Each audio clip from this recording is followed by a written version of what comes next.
Ads లేకుండా latest episodes చూడండి. అయ్యో అయ్యో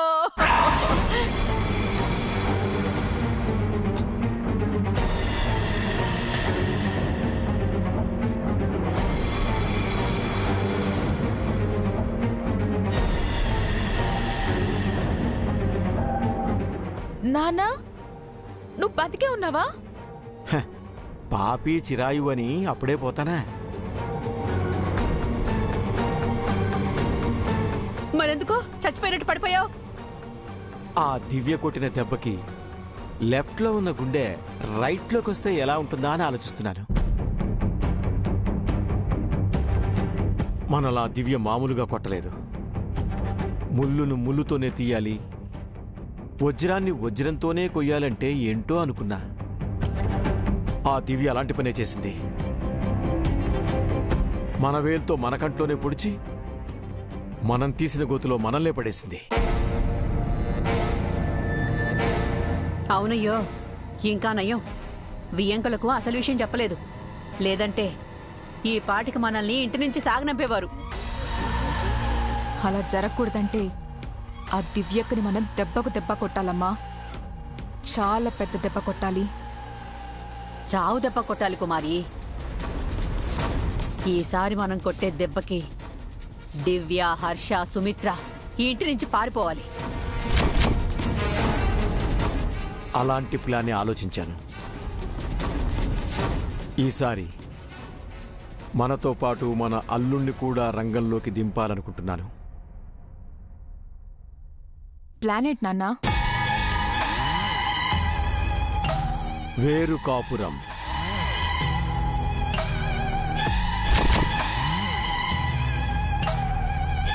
అల్లుడు గారితో చెప్పి ఈ ఇంటిని 2 ముక్కలుగా చేద్దాం. సూపర్ ఐడియా అయ్యో. ఈ ఉమ్మడి కుటుంబాన్ని ముక్కలు ముక్కలు చేస్తే తప్ప మనం అనుకున్నది జరగదు. ఇంటిని ముక్కలు చేయడం ఎందుకు? దివ్యక్క వాళ్ళని ఇంటి నుంచి పంపించేస్తే సరిపోతుంది కదా. ఇల్లు 2 ముక్కలైతే వాళ్ళ గుండె 4 ముక్కలవుతుంది. ఆ తర్వాత వాళ్ళని ఇంట్లో ఉండమన్నా ఉండరు. ఈ రాత్రికే అల్లుణ్ణి రంగంలోకి దించి మన ప్లాన్ అమలు చేద్దాం.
తప్పకుండా తింటాం. తాయారు కూర్చో, కుమారి కూర్చో.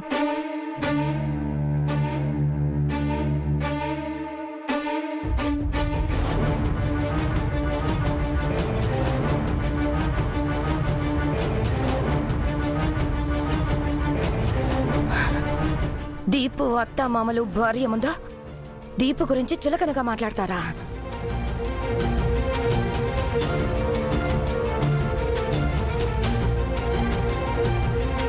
అంటే అర్ధరాత్రి వరకు దీపు బయట బలాదూర్లు తిరిగొస్తాడనా నీ ఉద్దేశం?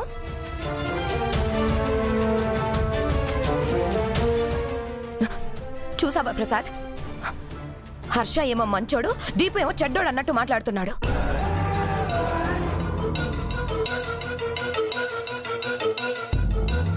నేను ఆ ఉద్దేశంతో అనలేదు భువనా. దీపు రావడానికి ఆలస్యం అవుతుంది, అప్పటి వరకు ఎదురు చూడటం ఎందుకు అన్నాను.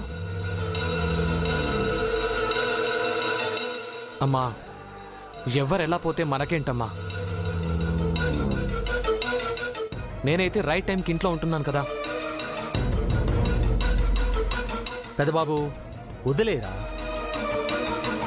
వడ్డించండి మీరు.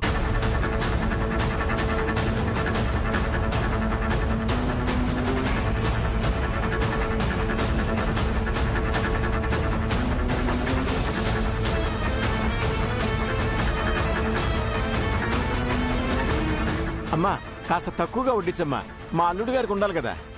బాబాయ్, ఇంట్లో ఉన్న వాళ్ళందరికీ సరిపడేలా అన్నం కూరలు చేశాను బాబాయ్, మీరు తృప్తిగా తినండి.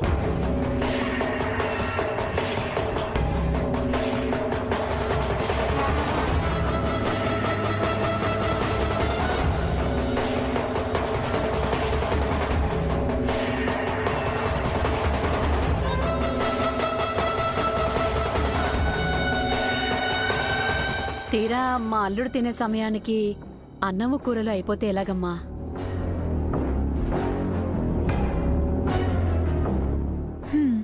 ఏముంది, ఆయన్ని పస్తులతో పడుకోబెట్టాలి అంతే.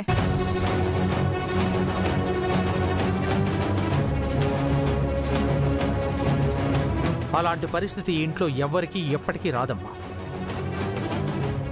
అందరూ తినగా ఇంకా మిగులుతుందే తప్ప ఎవ్వరికీ కొదవరాదు. ఏదో మా ముందు జాగ్రత్తగా చెప్తున్నాం బావగారు. ఏ మావయ్య గారు, మీ ఇంట్లో అన్నం కూరలు అయిపోయి మీరు ఎప్పుడైనా పస్తులు పడుకున్నారా?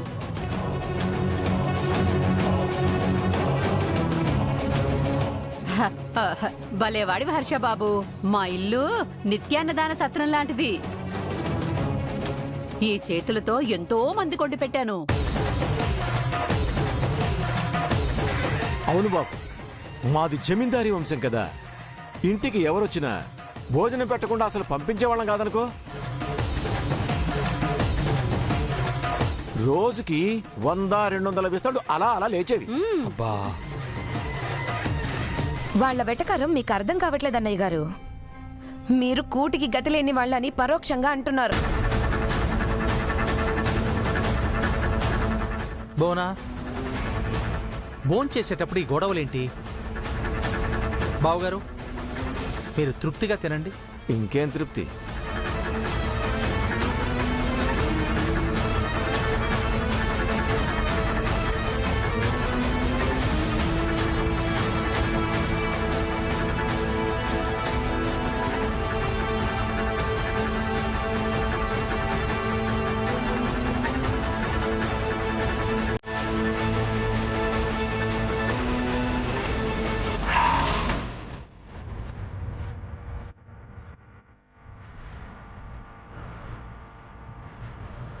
పెద్ద చిన్న లేకుండా సూటిపొట్టి మాటలు అంటూ ఉంటే ఇక ముద్దేం దిగుతుంది?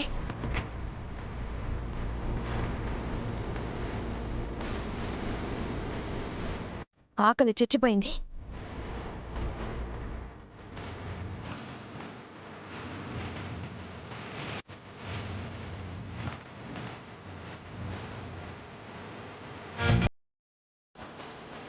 మీరేం ఫీల్ అవ్వకండి, పెన్ని బాగానే తినింది. మీరు కూడా ఫీల్ అవ్వకండి, పీకల దాకా తినండి. అలాగే బాబు, తింటాం.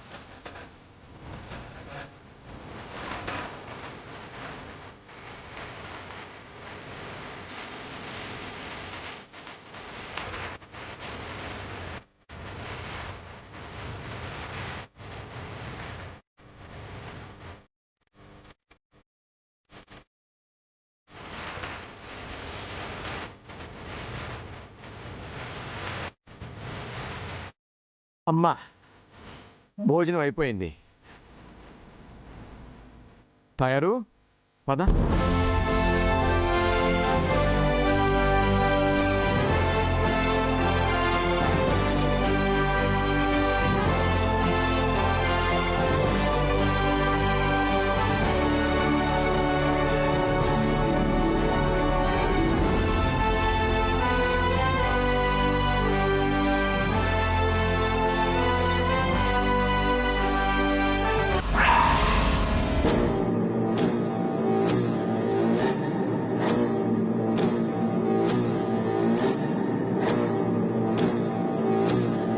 కాదత్తయ్య, ఉన్నట్టుండి వీళ్ళు దీపు పైన ఇంత ప్రేమ చూపిస్తున్నారేంటి? అన్నం కూరల గురించి అంతలా మాట్లాడుతున్నారు. ఏమోనమ్మా, వాళ్ళు ఎప్పుడు ఏ గొడవ తెస్తారోనని కంగారుగా ఉంటుంది.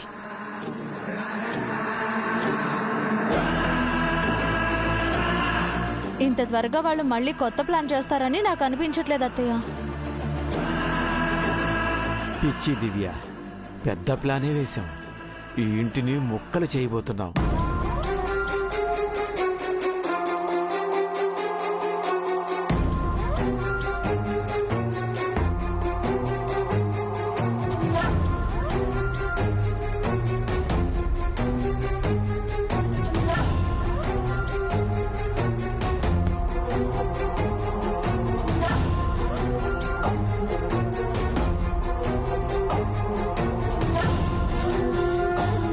అమ్మ దివ్య, అన్ని సర్దేశావు కదా?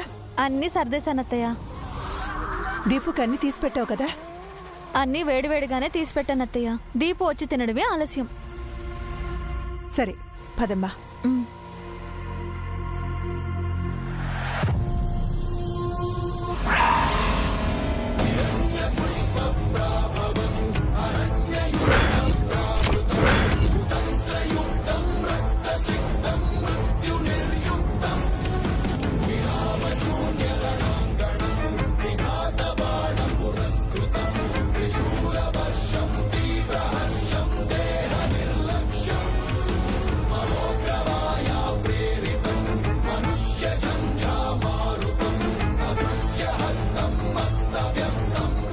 అమ్మాయి, ఇంకెందుకు లేటు, కానిదం పట్టు.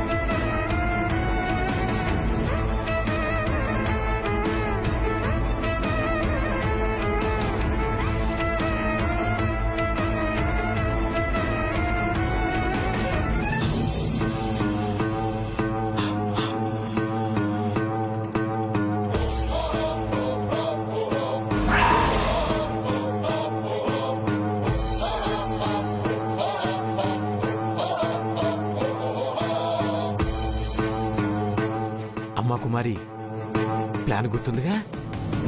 అల్లుడింటికి రాకనే నువ్వు రచ్చరచ్చ చేయాలి. దెబ్బకి ఇల్లు ముక్కలవ్వాలి. నువ్వేం చేస్తావో మాకు తెలీదు కుమారి. మీ నాన్న వేసిన ప్లాన్ సక్సెస్ అవ్వాలి అంతే. నేనేం చేస్తానో మీరే చూస్తారుగా. అది పద పద.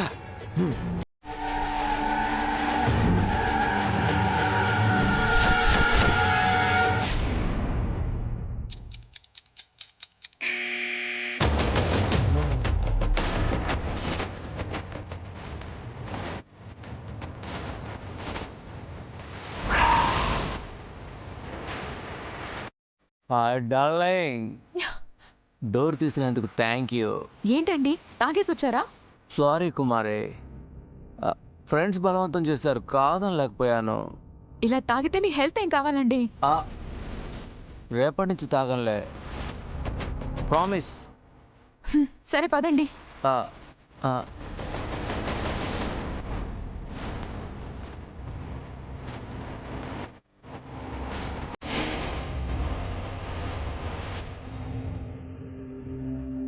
Hi uncle. సారీ, పార్టీ అది. మీరు ఇంకా నిద్రపోలేదు అంకుల్. మీకోసమే ఎదురు చూస్తున్నాం అల్లుడు. నేను లేటుగా వస్తాను, మీకు తెలుసు కదా. ఇంతకీ భోంచేశారా? మాతో బలవంతంగా తినిపించారు బాబు, మమ్మల్ని క్షమించండి. ఈ మాత్రం దానికి సారీలు ఎందుకులే ఆంటీ. కుమారి, నాకు వడ్డించు, నేను కూడా తింటాను.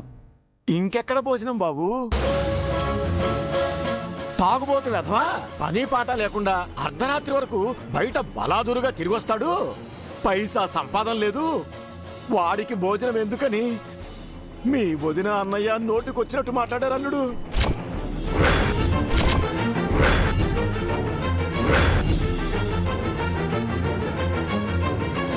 నన్ను అంత మాట అన్నారా? అంతేకాదు బాబు, మీ పెద్దమ్మ వదినలు కలిసి మా అందరికీ వడ్డించి మిగిలిన అన్నం కూరలు మొత్తం వాళ్ళే తినేశారు. మీకు మెతుకు కూడా లేకుండా చేశారు. ఎప్పుడు నా కోసం అన్నం కూరలు తీసి పెడతారే? లేవండి.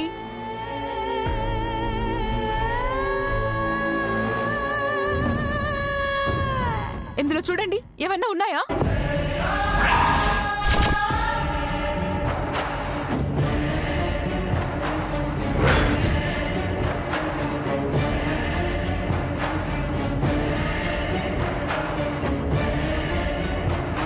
ఇదిగో, ఇది చూడండి, ఇందులో చిటికెడు కూర అయినా ఉందా?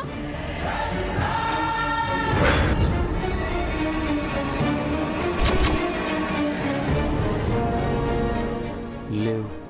అదే కదా అల్లుడు చెబుతున్నాం. మీకు ఇంట్లో కాస్తైనా విలువ లేదు, బొత్తిగా గౌరవం లేదు, పరువు మర్యాద అంతకన్నా లేదు.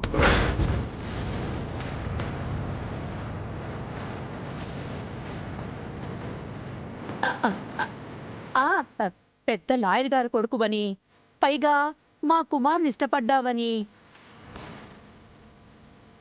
మాలాగే కోటీశ్వరుడు అని అప్పుడు మా అమ్మాయినిచ్చి పెళ్లి చేశాం. కానీ మీ ఇంట్లో మీకే గౌరవం లేదు. మా ఆశలన్నీ అడియాసలైపోయాయి అల్లుడు.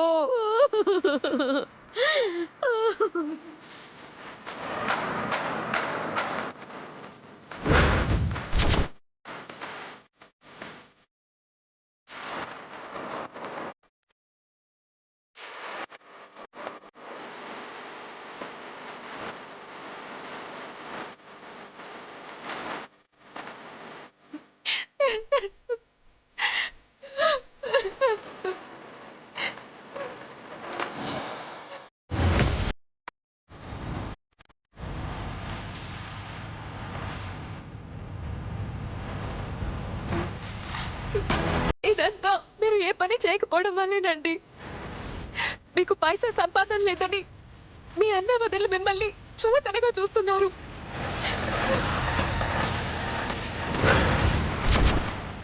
ఆ మాటకొస్తే హర్ష బావ కూడా ఏం సంపాదించడం లేదు కదా, అయినా కూడా ఆయన్ని అంత గౌరవంగా చూసుకుంటున్నారు.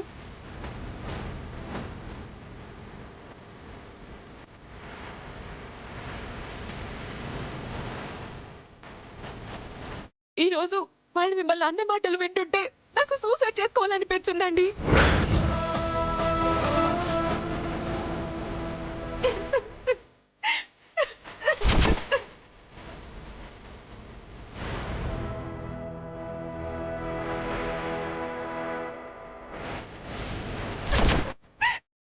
ఏడవకు కుమారే, నువ్వు ఇలా ఏడిస్తే అల్లుడు గారు ఏమనుకుంటారు చెప్పు.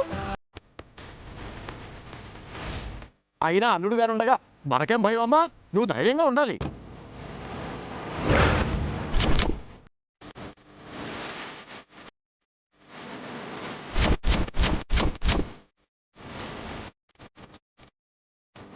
ఈ ఇంట్లో చిన్న కొడుకుని, మా మామ్కి ముద్దులు కొడుకుని నన్నే అంత మాట అంటారా? చెప్తా వాళ్ళ సంగతే.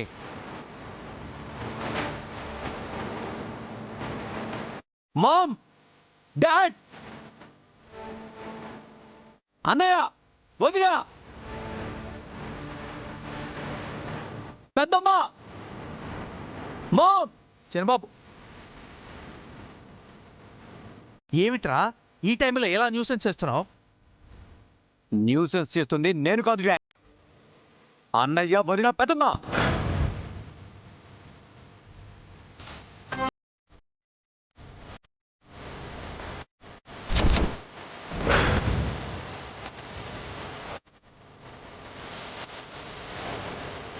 ఏంట్రా తాగొచ్చావా?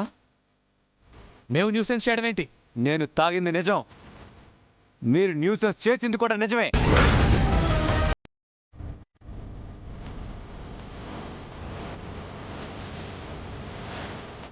మేమేం చేశాం దీపు? నువ్వు మాట్లాడుకోదురా.